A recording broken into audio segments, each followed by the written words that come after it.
ده.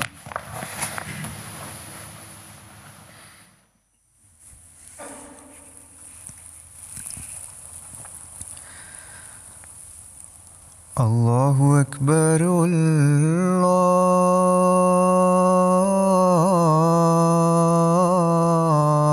الله أكبر الله أكبر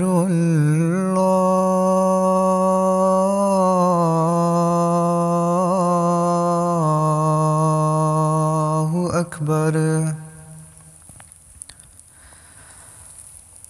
أشهد أن لا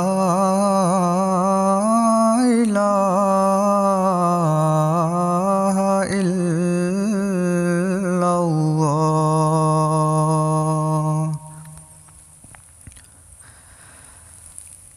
أشهد أن لا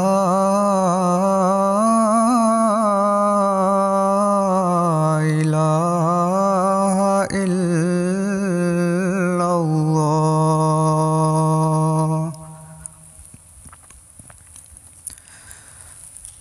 أشهد أن محمدًا رسول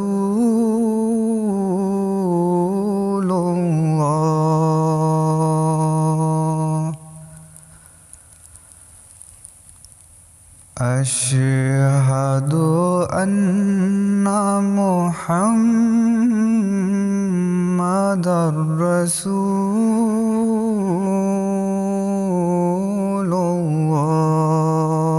الله حي على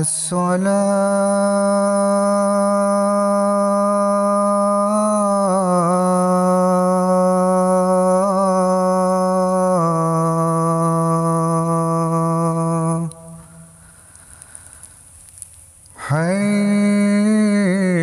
حي على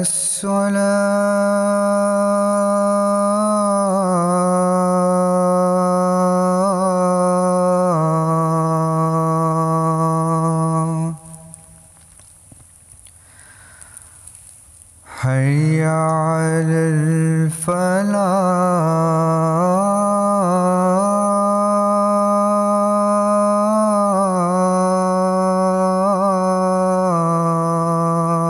الفلاح حي على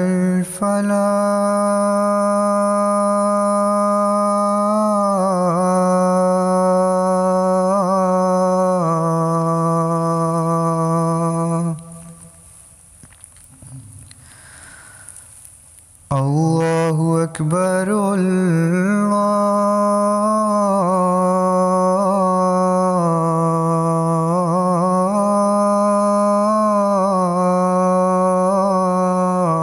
الله أكبر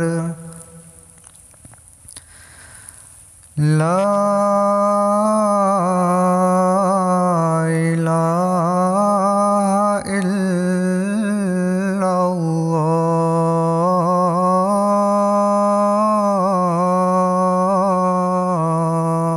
الله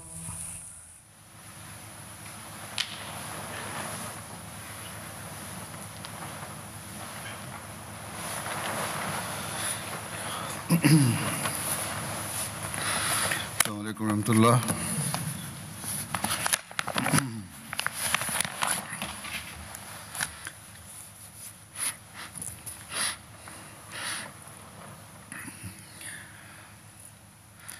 أشهد أن لا إله إلا الله وحده لا شريك له وأشهد أن محمدًا عبده ورسوله أما بعد فأعوذ بالله من الشيطان الرجيم بسم الله الرحمن الرحيم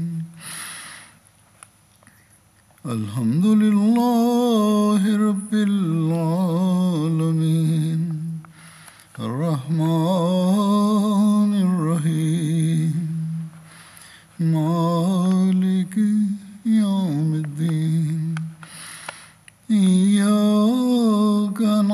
نعبد وإياك نستعين اهدنا الصراط المستقيم صراط الذين أنعمت عليهم غير المغضوب عليهم ولا الضالين.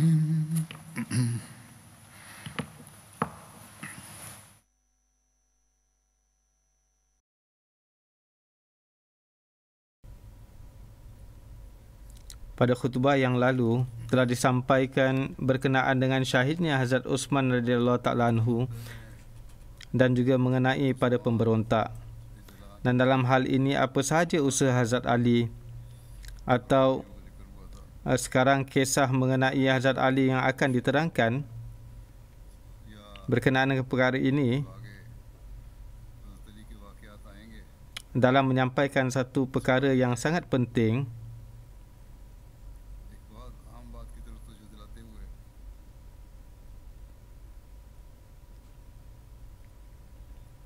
Hazrat Muslim Maud radhiyallahu ta'ala anhu bersabda,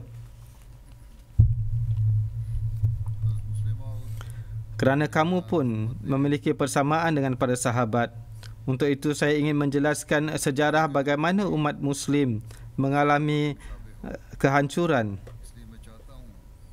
dan apa sahaja yang menjadi penyebab kehancurannya.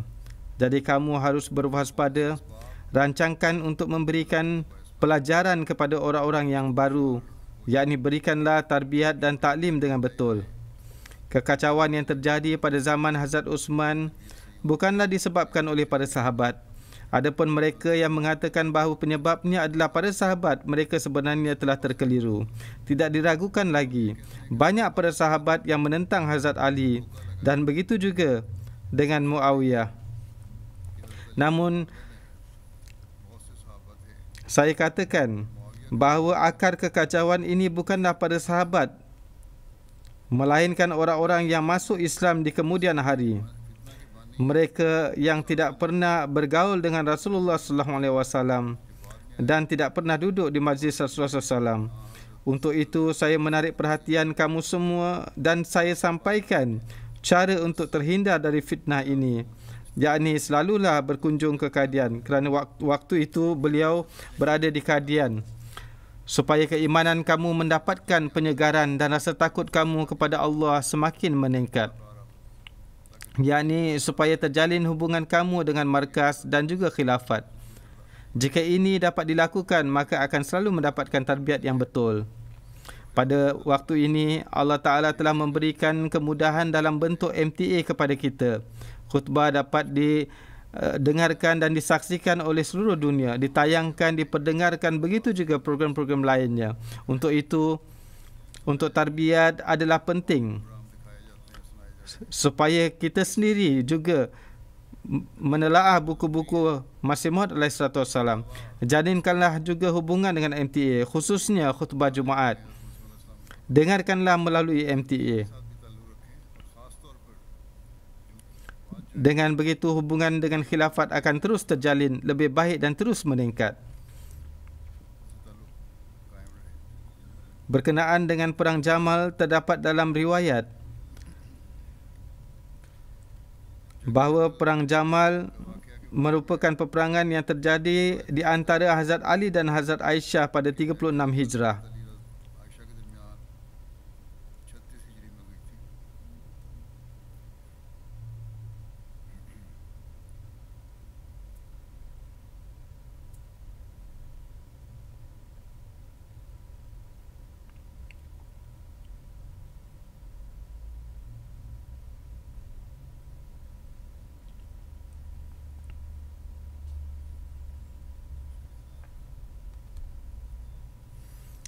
Hazrat Talha dan Hazrat Zubair berada di pihak Hazrat Aisyah. Pada perang tersebut, Hazrat Aisyah menunggang unta. Sebab itulah perang tersebut dinamakan dengan Perang Jamal. Hazrat Aisyah berangkat ke Mekah untuk mengerjakan ibadah haji dan beliau mendapat khabar mengenai kesyahidan Hazrat Uthman ketika beliau tinggal sementara di sana. Setelah mengerjakan umrah, Beliau berangkat balik ke Madinah. Dalam perjalanan di daerah Sarf, Ubaid bin Salma mengkhabarkan kepada beliau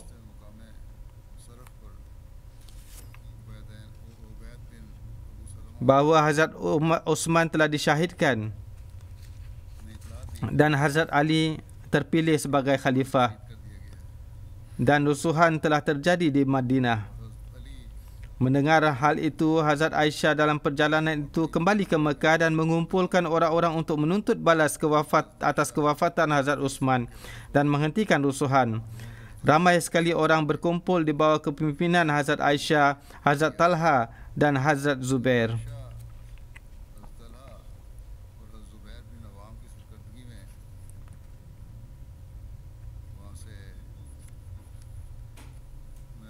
Rombongan tersebut bertolak ke Basrah. Mengetahui hal itu, Hazrat Ali pun bertolak menuju ke Basrah. Setibanya di Basrah, Hazrat Aisyah menyeru penduduk kota untuk bergabung bersama beliau.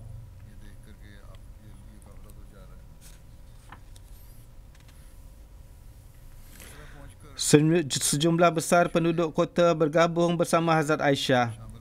Namun satu jemaat telah biat kepada Amir Basrah yang telah ditetapkan oleh Hazrat Ali bernama Osman bin Hunayf. Di kala itu terjadi pertempuran antara dua kumpulan itu. Pasukan Hazrat Ali memasang khemah berdekatan pasukan Hazrat Aisyah. Dari kedua belah pihak diusahakan untuk berdamai dan bermusyawarah pun telah berhasil. Namun ketika waktu malam, di antara kelompok yang ikut dalam pembunuhan Hazrat Osman, satu bahagiannya bergabung dengan lashkar Hazrat Ali lalu menyerang lashkar Hazrat Aisyah. Serangan tersebut mengakibatkan bermulanya pertempuran. Hazrat Aisyah berada di atas unta. Para pejuang setia memegang tali unta dan satu persatu syahid. Hazrat Ali telah memahami bahawa selagi Hazrat Aisyah masih menunggang unta, peperangan tidak akan berakhir. Untuk itu Hazrat Ali memerintahkan para petarung bagaimanapun caranya supaya menjatuhkan unta Hazrat Aisyah, kerana berakhirnya peperangan bergantung pada jatuhnya unta beliau. Lalu seseorang maju dan memotong kaki unta dengan pedang sehingga membuatkan unta terhoyong-hayang lalu jatuh. Tentera Hazrat Ali mengepung unta dari tempat 4 penjuru. Tumbangnya unta Hazrat Aisyah membuatkan pasukan Jamal bertempiaran. Setelah itu Hazrat Ali memerintahkan untuk mengumumkan bahawa barang siapa yang meletakkan senjata atau menutup pintu rumahnya akan diberikan keamanan, yakni tidak akan ditangkap atau hartanya tidak akan dirampas sebagai harta rampasan. Pasukan Hazrat Ali pun mengamalkan hal itu. Hazrat Talha dan Hazrat Zubair syahid pada perang tersebut. Ringkasan ini dikutip dari tarikh Ibnu Asir. Hazrat Khalifatul Masih Sani radhiyallahu ta'ala anhu berkenaan dengan hal ini bersabda bahawa kelompok yang tergolong dalam pembunuhan Hazrat Osman memprovokasi Hazrat Aisyah untuk mengumumkan jihad membalas pembunuh Hazrat Osman.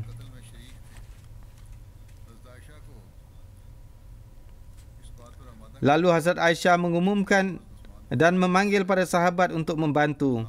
Hazrat Talha dan Hazrat Zubair bergabung dengan Hazrat Aisyah. Lalu terjadilah pertempuran antara mereka dengan lashkar Hazrat Ali.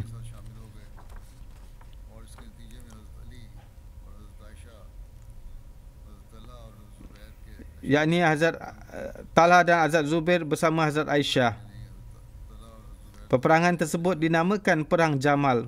Pada permulaan perang tersebut, setelah mendengar satu nubuatan Rasulullah SAW dari mulut Hazrat Ali, Hazrat Zubair memisahkan diri dan menyatakan sumpah bahawa beliau tidak akan berperang melawan Hazrat Ali dan menyatakan bahawa beliau telah terkeliru dalam berijtihad. Di pihak lain, Hazrat Talha telah menyatakan biat kepada Hazrat Ali sebelum kewafatannya, dan mengenai hal ini telah disampaikan pada khutbah sebelum ini. Dalam riwayat disebutkan bahawa ketika Hazrat Talha mengelupuh kerana luka parah, ada seseorang yang lalu di dekat beliau. Hazrat Talha bertanya kepada orang itu, "Kamu berasal dari pihak mana?" Orang itu menjawab, "Saya berada di pihak Hazrat Ali."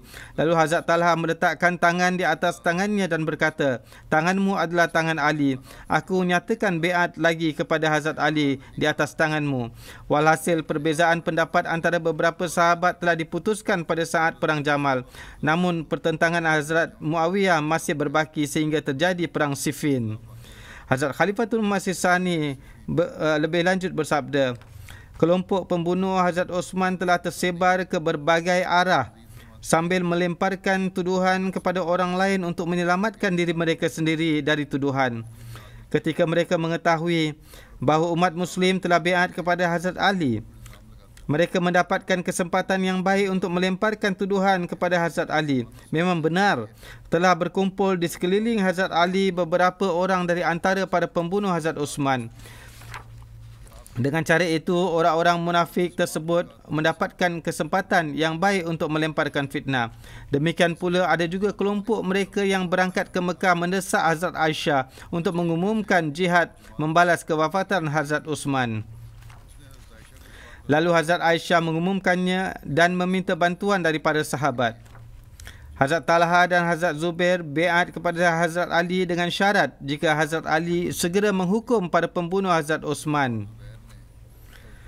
Sedangkan Hazrat Ali berpandangan bahawa sikap tergesa-gesa untuk membalas dendam seperti itu kesannya adalah tidak akan baik. Hazrat Ali berfikir supaya pertama sekali pemerintahan di seluruh daerah dikukuhkan terlebih dahulu, lalu selanjutnya berfikir untuk menghukum para pembunuh Hazrat Osman, kerana yang paling utama adalah melindungi Islam. Tidaklah mengapa jika terlambat dalam menangani para pembunuh Hazrat Osman. Berkenaan dengan penentuan siapa sahaja pada pembunuh Hazrat Osman juga ada perbezaan pendapat. Yang pertama, datang menemui Hazrat Ali dengan memperlihatkan raut wajah yang sedih lalu menyampaikan kekhawatiran akan terjadinya perpecahan dalam Islam. Hazrat Ali tidak menaruh curiga kepada mereka bahawa mereka adalah punca kekacauan. Yang menaruh curiga terhadap mereka adalah orang-orang lain yang berada di situ. Hazrat Ali tidak merasa curiga terhadap mereka. Disebabkan perbezaan itulah sehingga Talha dan Zubair beranggapan bahawa Hazrat Ali telah berpaling dari janjinya. Sebagaimana mereka biat bersyarat kepada Hazrat Ali dan beranggapan bahawa Hazrat Ali tidak menepati janji tersebut, untuk itu secara hukum syariat mereka menganggap diri mereka tidak terikat dengan biat. Ketika pengumuman dari Hazrat Aisyah sampai kepada mereka, lalu mereka berdua bergabung dengan Hazrat Aisyah. Mereka bersama-sama pergi menuju ke Basrah. Amir Basrah menghalang orang-orang untuk bergabung dengan mereka. Namun ketika orang-orang mengetahui bahawa Talha dan Zubair kerana terpaksa biat kepada Hazrat Ali dan dengan satu syarat, maka kebanyakan orang bergabung bersama dengan beliau.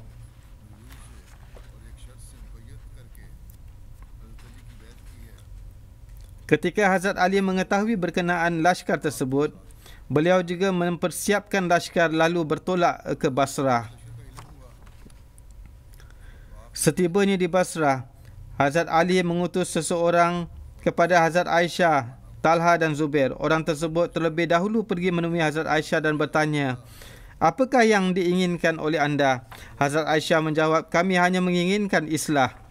Setelah itu, orang tersebut pun memanggil Talha dan Zubair dan bertanya kepada mereka, "Apakah anda juga memiliki tujuan yang sama untuk berperang?" Mereka menjawab, "Ya, yakni demi islah." Orang itu menjawab, "Jika yang menjadi harapan anda adalah islah, maka caranya bukanlah seperti ini, kerana peperangan akan menyebabkan kekacauan. Keadaan negeri waktu ini sedang tidak baik. Jika anda membunuh seseorang, maka 1000 orang akan bangkit untuk menuntut balas, dan orang yang akan menyokongnya akan lebih ramai lagi.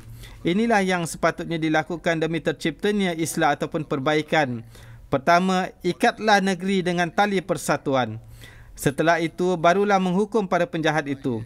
Jika tidak, menghukum orang dalam keadaan yang tidak aman seperti ini boleh menambahkan lagi kekacauan dalam negeri. Pertama, kukuhkan dulu pemerintahan, setelah itu baru menghukum mereka."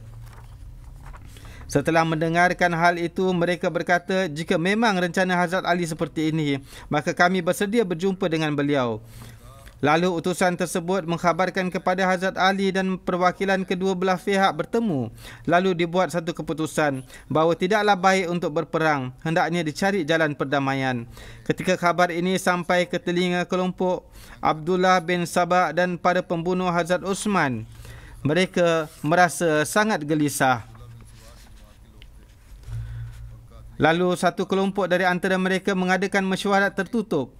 Setelah bermesyuarat, mereka memutuskan jika tercipta perdamaian di kalangan umat Muslim akan menimbulkan bahaya yang besar bagi kita. Sebaliknya, jika umat Muslim terus berselisih satu sama lain, maka kita akan dapat terhindar dari hukuman atas pembunuhan Hazrat Osman.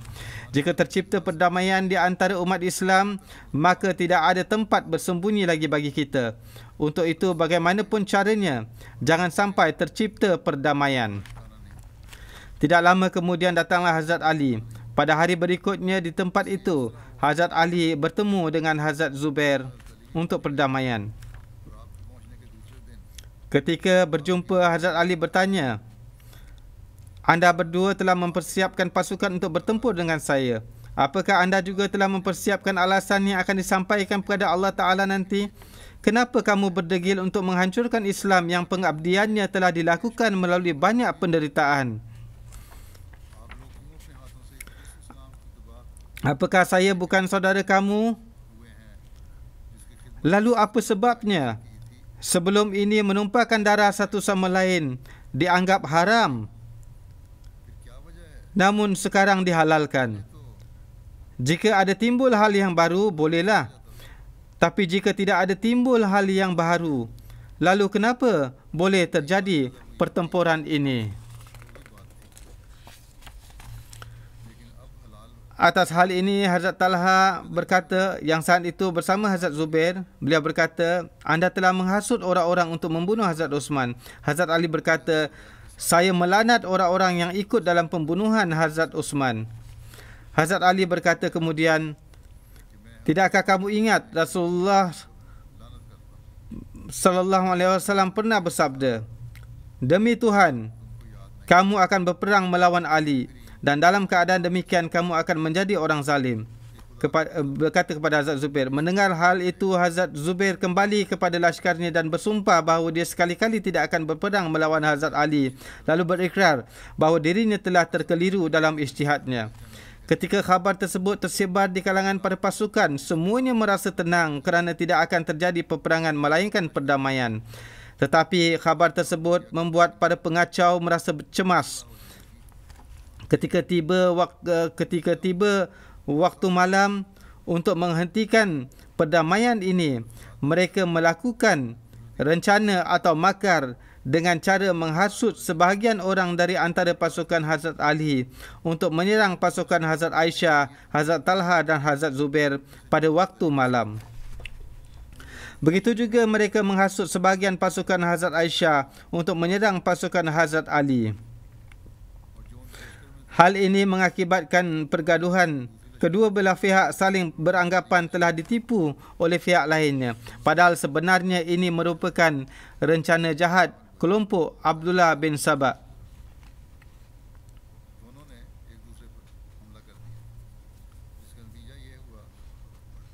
Ketika peperangan dimulai, Hazrat Ali bersuara, beritahukan kepada Hazrat Aisyah, mungkin melalui beliau Allah Ta'ala akan menjauhkan kekacauan ini. Lalu unta Hazrat Aisyah dikedepankan, namun akibatnya malah lebih berbahaya lagi. Melihat hal itu, para pengacau berfikir bahawa usaha jahat mereka akan berbalik kepada mereka. Lalu para pengacau mulai memanah unta Hazrat Aisyah dengan anak panah. Hazrat Aisyah mulai berteriak, wahai manusia, tinggalkanlah peperangan, ingatlah Tuhan dan hari penghisaban. Namun para pengacau tidak menghentikannya, malah terus melancarkan panah kepada unta Hazrat Aisyah. Kerana penduduk Basra bersama dengan lashkar yang berkumpul di sekitar Hazrat Aisyah melihat kejadian tersebut, mereka naik darah. Mereka marah melihat kebiadaban yang dilakukan kepada Hazrat Ummul Mukminin. Dengan sangat marah, mereka menarik pedang dan menyerang pasukan musuh. Keadaan waktu itu adalah unta Hazrat Aisyah menjadi markas peperangan. Sahabat dan para pejuang pemberani berkumpul di sekelilingnya dan satu persatu terbunuh. Namun para pengacau tetap tidak meninggalkan serangannya pada unta Hazrat Aisyah. Hazrat Zubair tidak menyertai perang tersebut. Beliau radhiyallahu ta'ala anhu pergi ke satu tempat, namun ada seorang yang biadab yang mengekori beliau lalu mensyahidkan beliau dari arah belakang ketika beliau sedang solat. Sedangkan Hazrat Talha terbunuh di tangan para pengacau itu di medan perang. Ketika melihat perang semakin berkecamuk dan melihat bahawa perang tidak akan berakhir sebelum Hazrat Aisyah dipindahkan dari tempatnya, lalu sebahagian orang memotong kaki unta Hazrat Aisyah lalu menurunkan tandu Hazrat Aisyah ke tanah. Setelah itu peperangan terhenti. Melihat kejadian tersebut, wajah Hazrat Ali menjadi merah namun tidak berdaya atas apa yang telah terjadi. Ketika ditemukan jenazah Hazrat Talha di antara para korban selepas perang, Hazrat Ali sangat menyesalkannya. Dari keseluruhan kisah tersebut, jelas bahawa tidak ada campur tangan sahabat dalam peperangan tersebut, melainkan perang itu ialah juga kejahatan para pembunuh Hazrat Osman. Hazrat Talha dan Hazrat Zubair wafat dalam keadaan baiat kepada Hazrat Ali kerana mereka telah kembali pada iradahnya dan berikrar untuk menyertai Hazrat Ali, namun mereka terbunuh di tangan para penjahat. Hazrat Ali melaknat pada pembunuh itu. Setelah berakhirnya Perang Jamal, Hazrat Ali mempersiapkan kenderaan dan perbekalan untuk Hazrat Aisyah dan beliau sendiri ikut pergi menghantar Hazrat Aisyah dan memberangkatkan orang-orang yang ingin ikut mengiringi Hazrat Aisyah. Pada hari kepergian Hazrat Aisyah, Hazrat Ali menemui Hazrat Aisyah lalu berdiri. Di hadapan orang-orang, Hazrat Aisyah tampil dan bersabda, "Wahai anak-anakku, kita telah saling menimpakan penderitaan, inyanya dan saling memancing kemarahan satu sama lain. Di masa yang akan datang disebabkan oleh perselisihan ini, jangan ada lagi saling menginyaya satu sama lain.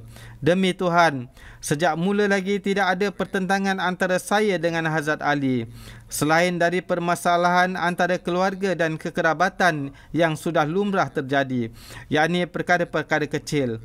Hazrat Ali merupakan sarana bagiku untuk meraih kebaikan." Hazrat Ali bersabda, "Wahai manusia, baik dan benar apa yang telah dikatakan oleh Hazrat Aisyah. Hanya itulah yang menjadi penyebab perselisihan antara saya dengan Hazrat Aisyah. Hazrat Aisyah adalah isteri suci Rasulullah SAW di dunia dan di akhirat."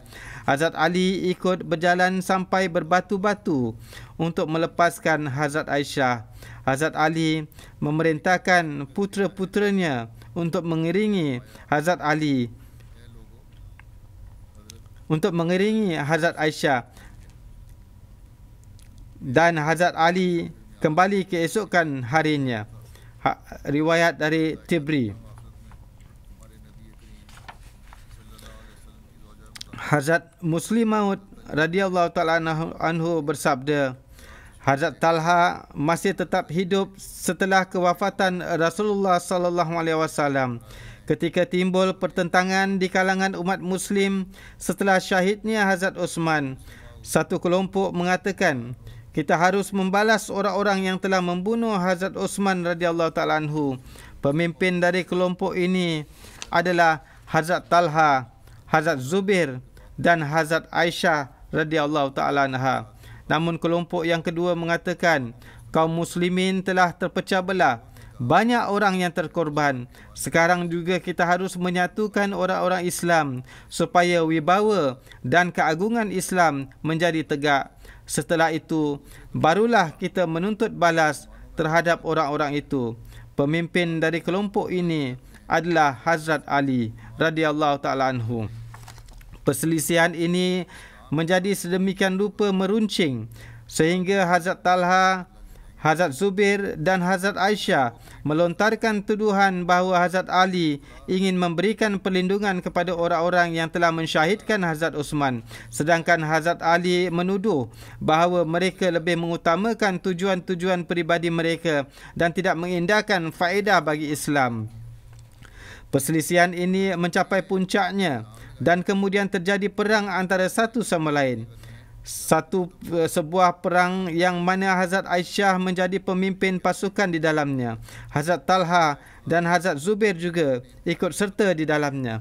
Lalu ada seorang sahabat datang kepada Hazrat Talha dan berkata kepada beliau, "Talha, apakah engkau ingat bahawa pada satu kesempatan aku dan engkau duduk di majlis Hazrat Rasulullah sallallahu alaihi wasallam dan beliau sallallahu alaihi wasallam bersabda, Talha, akan datang satu masa di mana engkau akan berada dalam satu laskar dan Ali akan berada dalam laskar lain, dan Ali berada di atas kebenaran sedangkan engkau berada di atas kekeliruan."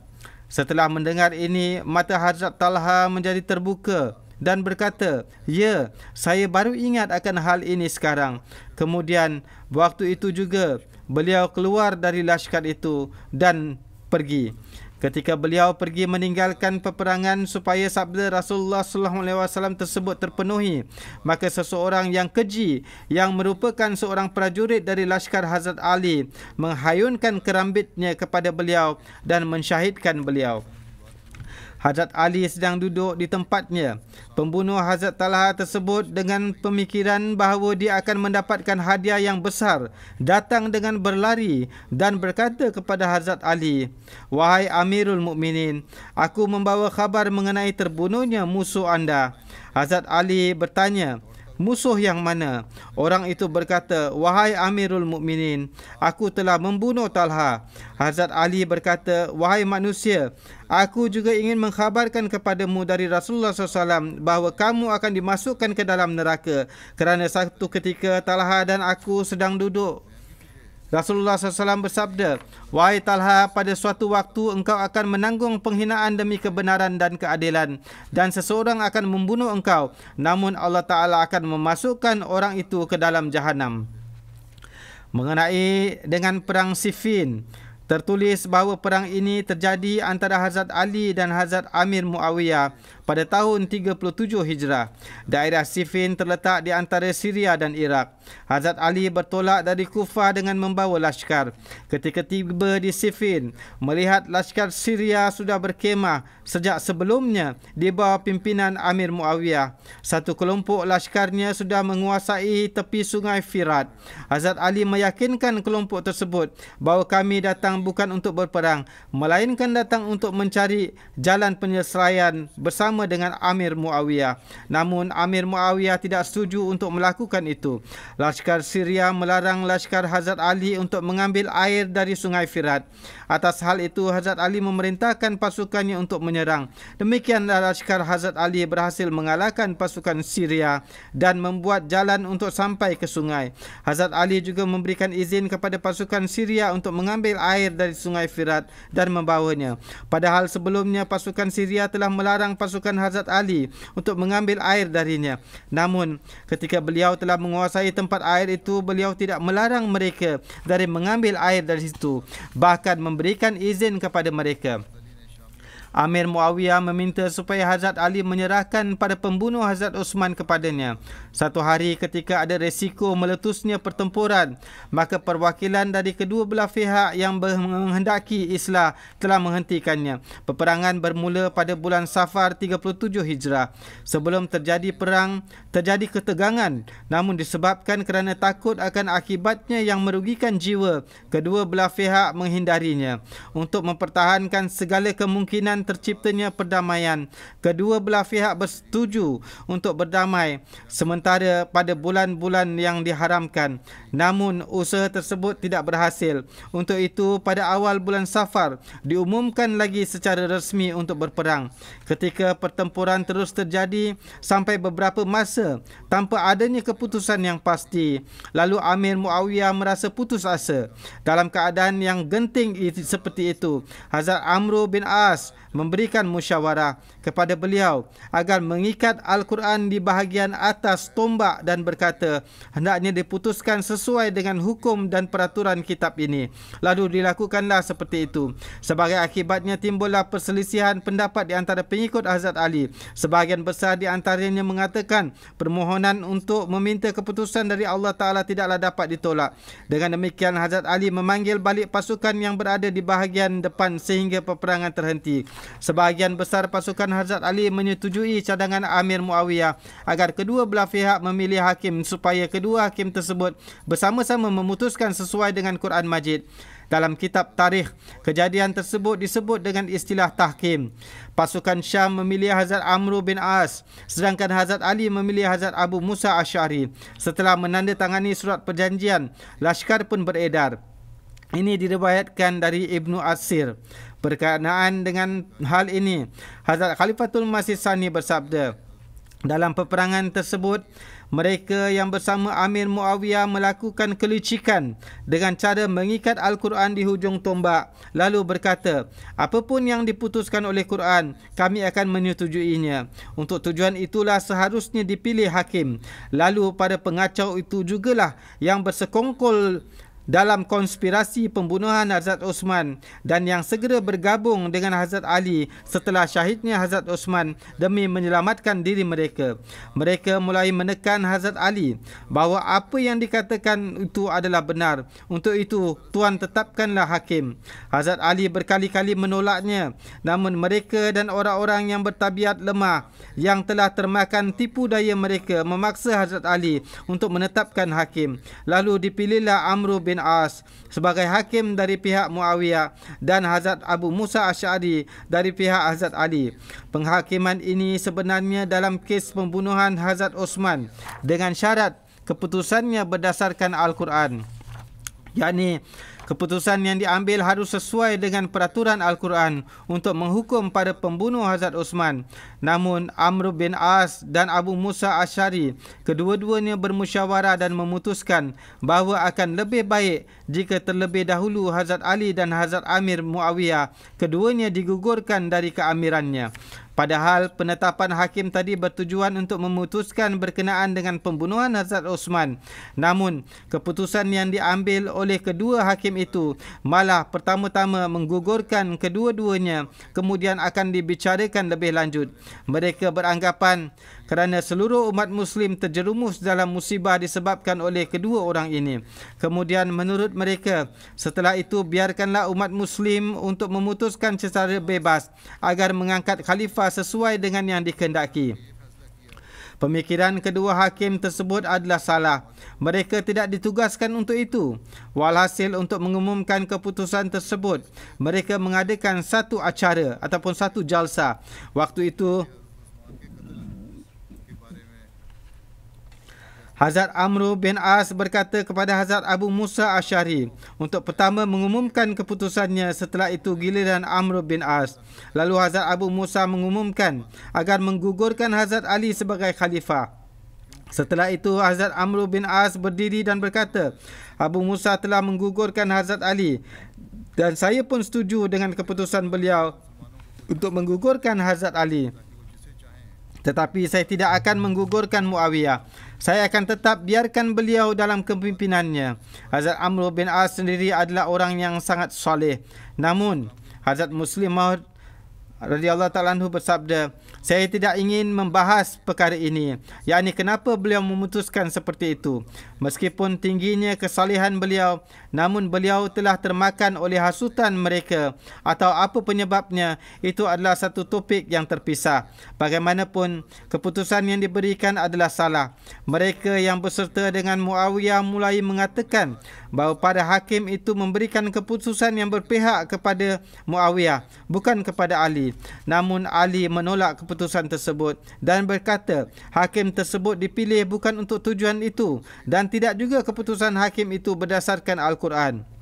Mendengar hal itu, mereka yang bersama Hazrat Ali yang berfitrat munafik yang memaksa untuk ditetapkan hakim mulai bising mengatakan, kalau begitu, kenapa ditetapkan hakim jika tidak boleh memutuskan kaitannya dengan urusan agama?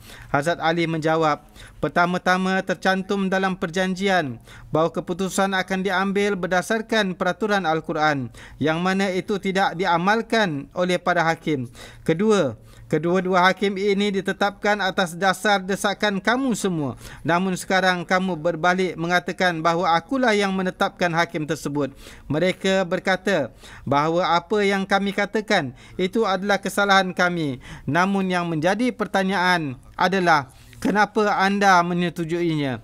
Maksudnya adalah para pemberontak munafik ini mengakui bahawa mereka adalah pendosa. Untuk itu adapun Hazrat Ali telah sama seperti kami. Kami telah bertaubat dari kesalahan kami. Untuk itu anda pun hendaknya bertaubat juga. Dan mengakulah bahawa apa yang telah anda lakukan itu adalah perkara yang tidak baik. Maksud mereka adalah jika Hazrat Ali menolak, maka mereka akan menarik baiat mereka. Bahawa kerana Hazrat Ali dipandang telah melakukan perbuatan yang bertentangan dengan ajaran Islam. Untuk itu kami tidak akan bertahan dalam baiat kami, dalam baiat kepada anda. Jika Hazrat Ali taubat dari kesalahannya dan mengakui dan menyatakan baiatnya, maka tetap saja kekhalifahan Hazrat Ali akan terbatal. Kerana orang yang melakukan dosa yang begitu besar, bagaimana boleh tetap menjadi khalifah? Ketika Hazrat Ali mendengar hal ini, beliau berkata, saya tidak melakukan kesalahan apa-apa pun. Hal yang menjadi asas saya menetapkan hakim ini dipandang jaiz berdasarkan peraturan Islam. Selebihnya, ketika menetapkan hakim, saya tetapkan syarat dengan jelas bahawa apapun keputusan yang akan diambil nantinya, saya akan menyetujuinya jika didasarkan pada Al-Quran dan hadis. Jika tidak, macam mana pun saya tidak akan menyetujuinya. Kerana mereka tidak mengindahkan syarat ini, tidak ada juga mereka memutuskan sesuai dengan tujuan yang diharapkan. Untuk itu, keputusannya bagi saya tidaklah menjadi hujah. Namun, mereka tidak mengakui alasan Hazrat Ali ini, lalu menarik diri dari baiat yang kemudian disebut sebagai Khawarij. Mereka memiliki keyakinan bahawa wujud khalifah yang wajib ditaati tidaklah ada. Yang akan menjadi dasar untuk mengamalkan sesuatu adalah keputusan majoriti Muslim.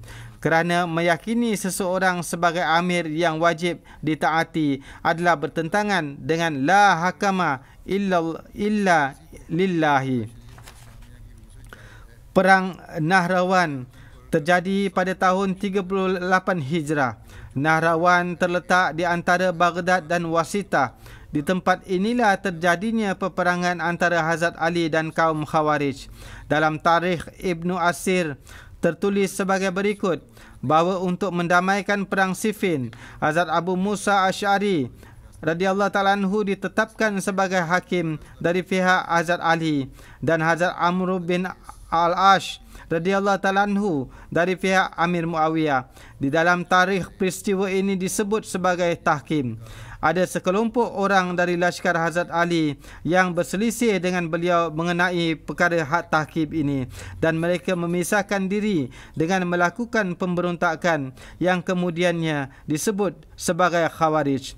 Para Khawarij ini menyatakan tahkim sebagai dosa dan menuntut Hazrat Ali radhiyallahu ta'ala anhu untuk bertaubat dan berundur dari khilafat. Maka Hazrat Ali secara jelas menolaknya. Mengapa beliau menolaknya? Ini sebelumnya telah dijelaskan. Hazrat Ali sedang sibuk mempersiapkan serangan kedua kalinya ke arah Syam melawan Amir Muawiyah ketika Khawarij mulai melakukan rusuhan. Mereka menetapkan Abdullah bin Wahab sebagai imam mereka dan bertolak dari Kufah menuju Nahrawan. Khawarij juga mengumpulkan orang-orangnya di Basrah yang kemudian bergabung dengan Lashkar Abdullah bin Wahab di Nahrawan. Mereka membunuh seorang sahabat Rasulullah SAW, Abdullah bin Khubab radhiyallahu ta'ala anhu, kerana berpihak kepada Hazrat Ali, dan merobek perut isteri beliau yang sedang mengandung dan membunuhnya dengan kejam, dan mereka juga membunuh 3 orang perempuan dari kabilah Thai. Ketika keadaan ini sampai kepada Hazrat Ali, maka beliau mengutus Haris bin Marrah untuk melakukan penyelidikan. Ketika beliau pergi kepada mereka, beliau dikirim sebagai utusan. Maka Khawarij pun membunuh beliau. Melihat situasi ini, Hazrat Ali membatalkan niat untuk pergi ke Syam dan berangkat untuk berdepan dengan Khawarij dengan membawa 65,000 lashkar yang sebelumnya telah disiapkan untuk menuju Syam. Ketika beliau sampai di Nahrawan, beliau mengundang Khawarij untuk melakukan perjanjian damai dan memberikan bendera kepada Hazrat Abu Ayyub Ansari bahawa siapa sahaja yang berlindung di bawahnya maka tidak akan diperangi. Mendengar pengumuman ini, Khawarij yang berjumlah 4,000 orang, 100 orang dari antara mereka telah bergabung dengan Hazrat Ali dan sejumlah besar telah kembali ke Kufah. Hanya 1,800 orang yang maju ke depan di bawah komando Abdullah bin Wahab Khariji, dan terjadilah pertempuran dengan 65,000 lashkar Hazrat Ali yang di dalamnya semua Khawarij telah terbunuh. Berdasarkan satu riwayat, sejumlah kecil Khawarij berjaya menyelamatkan diri yang jumlahnya kurang dari 10 orang. 7 orang dari lashkar Hazrat Ali telah syahid. Hazrat Umarah binti Abdul Rahman meriwayatkan bahawa ketika Hazrat Ali bertolak menuju ke Basrah, beliau datang menemui Hazrat Ummu Salmah, isteri suci yang mulia Nabi SAW untuk pertemuan perpisahan. Hazrat Ummu Salmah mengatakan kepada Hazrat Ali, "Pergilah anda dalam lindungan Allah Ta'ala. Demi Allah, anda berada di atas kebenaran dan kebenaran bersama anda. Rasulullah SAW memerintahkan kami untuk tinggal di rumah. Oleh kerana itu, jika saya tidak takut membangkang kepada Allah dan Rasulnya, maka saya akan pergi menyertai anda. Namun demi Allah, meskipun demikian, saya akan mengirim putera saya Umar untuk bersama anda yang menurut saya adalah yang paling mulia dan lebih saya cintai daripada nyawa saya sendiri." Walhasil, riwayat ini masih terus berlanjutan. Demikian juga pada kesempatan yang akan datang, insya-Allah pada minggu depan akan dilanjutkan. Hari ini pun saya ingin menghimbau untuk berdoa bagi para Ahmadi di Pakistan dan Algeria. Ada berita gembira dari Algeria bahawa 2-3 hari yang lalu 2 hakim yang berbeza telah membebaskan banyak para Ahmadi yang dikenakan tuduhan palsu. Semoga Allah Ta'ala memberikan ganjaran kepada para hakim yang adil tersebut dan memberikan taufik kepada pihak penegak hukum lainnya yang sedang melakukan tuduhan hukum yang palsu terhadap para Ahmadi untuk dapat bersikap adil. Para pegawai dan hakim di Pakistan yang telah begitu jauh melencong dari keadilan dan menyalahgunakan kuasa mereka, semoga Allah Ta'ala juga memberikan mereka taufik supaya mengeluarkan kebencian dan kedengkian dari hati mereka dan dapat memahami permasalahan yang sebenarnya. Adapun orang-orang yang dalam pandangan Allah Ta'ala tidak ditakdirkan untuk terjadi islah, semoga Allah Ta'ala segera menyediakan sarana untuk mencengkam mereka dan menyediakan sarana kedamaian dan ketenteraman bagi para Ahmadi di Pakistan. Para Ahmadi Pakistani dan para Ahmadi yang tinggal di Pakistan hendaknya secara khusus memberikan penekanan terhadap ibadah-ibadah nafal dan doa-doa. Di antara doa-doa tersebut, bacalah juga sebanyak-banyaknya doa berikut: Rabbi kullu syai'in khadimuka, Rabbi fafazni wansurni warhamni. Bacalah juga sebanyak-banyaknya Allahumma inna naj'aluka fi nuhurihim wa na'udzubika min syururihim. Berikanlah juga perhatian pada istighfar. Berikanlah juga perhatian kepada selawat. Waktu ini sangatlah diperlukan.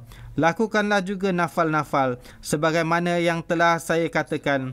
Semoga Allah Ta'ala memberikan taufik kepada mereka dan juga segera memperbaiki keadaan di sana.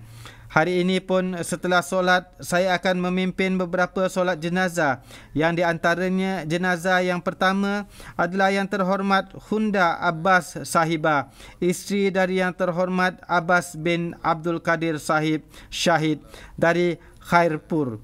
Beliau wafat pada 29 Disember di usia 91 tahun.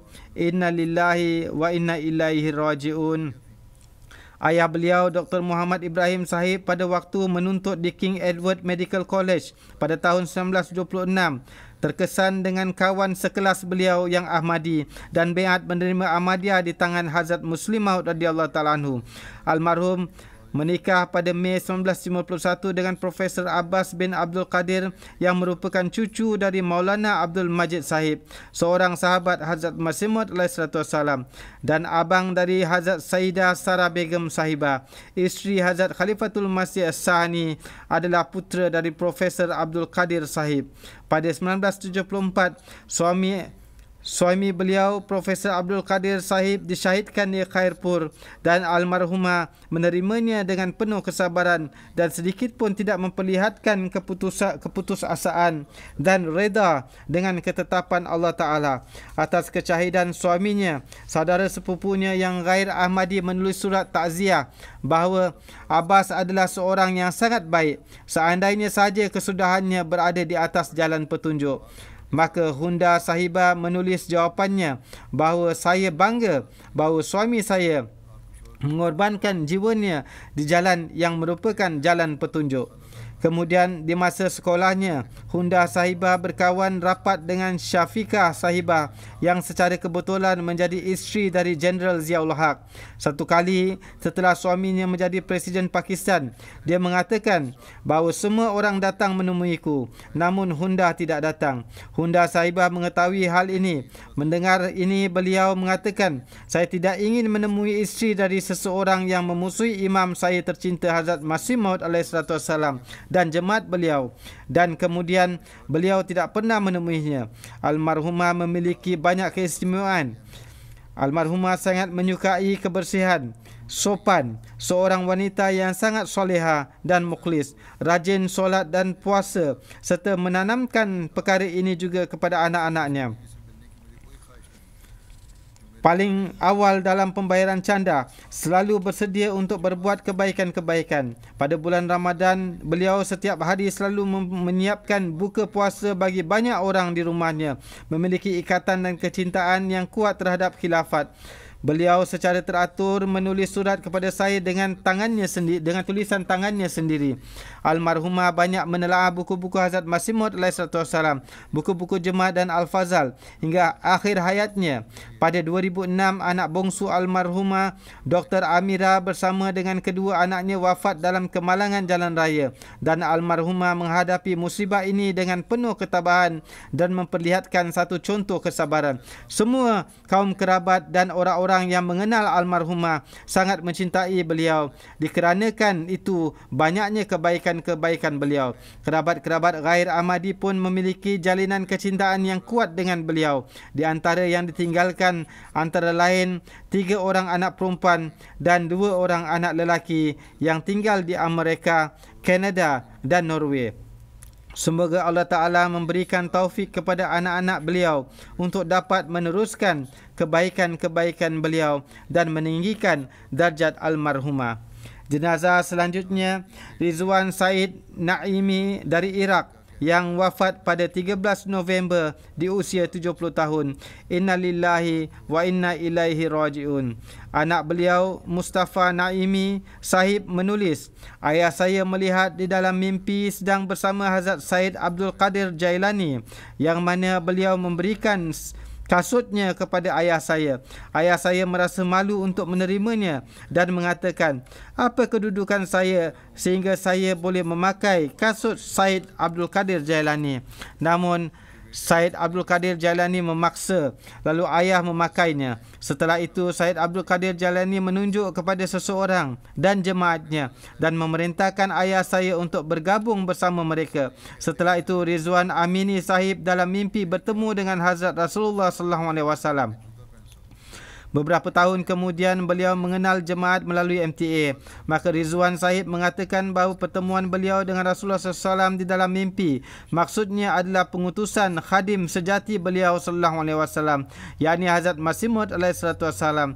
Dan dalam mimpi lainnya wujud seseorang beserta jemaatnya yang ditunjuk oleh Syekh Abdul Qadir Jailani dan diperintahkan untuk bergabung dengan mereka. Maksudnya adalah Khalifatul Masih dan jemaat beliau. Oleh kerana itu, beliau biat pada tahun 2012. Almarhum seorang yang sangat soleh dan suka membantu kaum keluarganya serta orang-orang yang miskin. Beliau gemar bertablik. Meskipun kesihatan yang lemah dan penentangan dari orang-orang, beliau terus mentablik berkenaan dengan Ahmadiyah di daerah beliau. Beliau selalu menasihatkan kepada keluarganya supaya biat bergabung dengan jemaat. Sekarang anak isteri dan saudara ipar beliau telah biat juga. Semoga Allah Ta'ala memberikan keteguhan kepada mereka dan memberikan taufik kepada mereka untuk dapat meneruskan kebaikan-kebaikan almarhum serta meninggikan darjat almarhum. Jenazah selanjutnya yang terhormat Malik Ali Muhammad Sahib dari Hajkah, Distrik Sargodha, yang merupakan bapa kepada mubalik jemaat di Kenya, Muhammad Afzal Zafar Sahib. Beliau wafat pada 20 Ogos di usia 90 tahun. Inna lillahi wa inna ilaihi raji'un. Pada 1974, beliau mendapatkan kurnia menjadi orang yang dipenjarakan di jalan Allah. Beliau sangat menghormati para petugas jemaat, para wakfin zindagi, para mubalik dan mu'alim. Beliau rajin tahajud, disiplin dalam solat dan puasa, sangat peramah terhadap tamu, menolong orang-orang miskin, seorang yang sabar dan bersyukur, seorang yang menjaga silaturahmi, seorang yang baik dan mukhlis. Beliau menilawatkan Al-Quranul Karim dengan dawam dan mendapatkan taufik untuk mengajarkan membaca Al-Quran kepada banyak anak-anak. Di antara yang ditinggalkan antara lain 3 orang anak dan 12 cucu. Sebagaimana telah saya katakan, yang terhormat Muhammad Afzal Zafar Sahib, mubalik jemaat Kenya, adalah anak almarhum yang bertugas di medan perkhidmatan di Kenya pada waktu ini.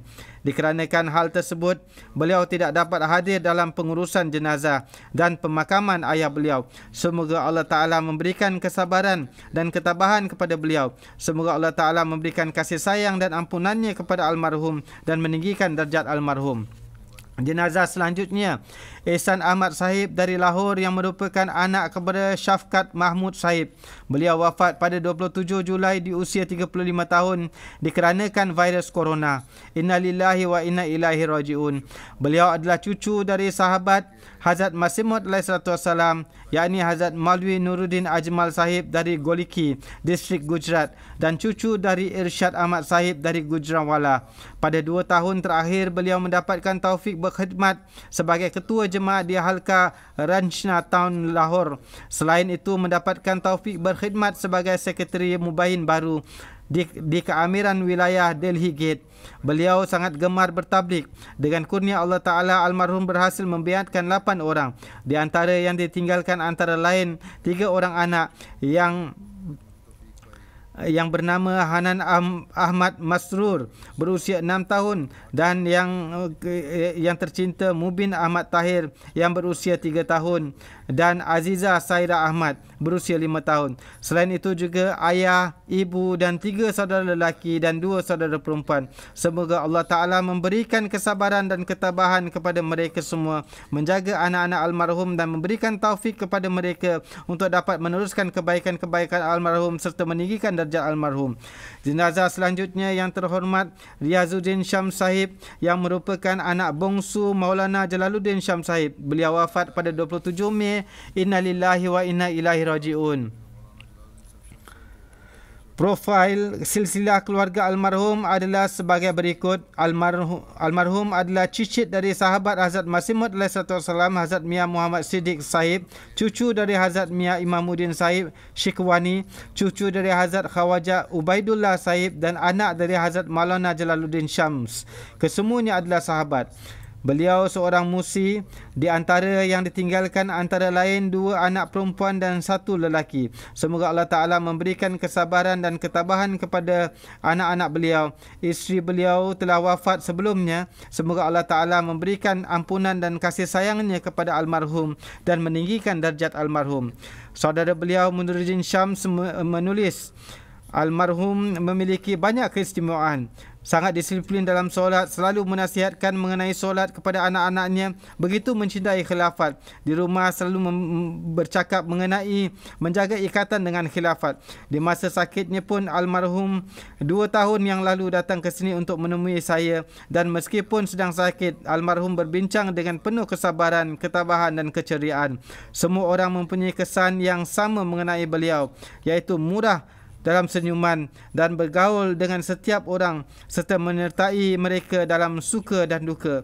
Ini adalah di antara sekian banyak kelebihan-kelebihan beliau. Semoga Allah Ta'ala memberikan ampunan dan kasih sayangnya kepada almarhum dan meninggikan darjat beliau.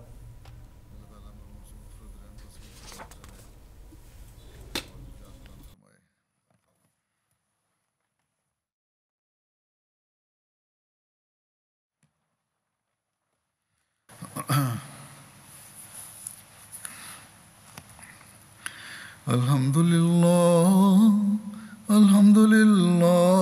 nahmaduhu wa nasta'inuhu wa nastaghfiruh wa nu'minu bihi wa natawakkalu alayh wa na'udzu billahi min shururi anfusina wa min sayyiati a'malina. Man yahdihillahu fala mudilla lahu wa man yudlilhu fala hadiya lahu. Wa nashhadu an la ilaha illallah wa nashhadu anna Muhammadan abduhu wa rasuluh. Ibadallahi rahimakumullah. إن الله يأمر بالعدل والإحسان وإيتاء ذي القربى وينهى عن الفحشاء والمنكر والبغي يعظكم لعلكم تذكرون. اذكروا الله يذكركم وادعوه يستجب لكم ولذكر الله أكبر.